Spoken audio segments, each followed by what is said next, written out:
અમદાવાદ શહેરમાં બેવડી ઋતુથી રોગચાળામાં વધારો થયો।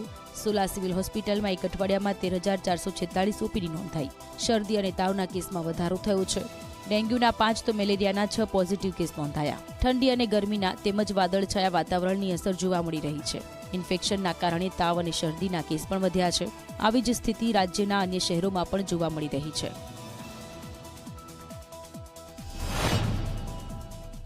ગયા અઠવાડિયામાં GMRS medical college civil hospital સોલામાં તારીખ 22 થી 28ના સપ્તાહમાં અમારી હોસ્પિટલમાં ઓપીડીમાં લગભગ 13,446 દર્દીઓ નોંધાયા। દાખલ દર્દીઓ 1,051 દર્દીઓ ગયા અઠવાડિયામાં એ સમયગાળા દરમિયાન હોસ્પિટલ નોંધાયા। જુદા જુદા ડિઝીઝની વાત કરું તો ડેન્ગ્યુમાં લગભગ 72 દર્દીના લોહીના નમૂના ગયા અઠવાડિયામાં લેવામાં આવ્યા। તેમાંથી ફક્ત 5 દર્દીના રિપોર્ટ પોઝિટિવ હતા।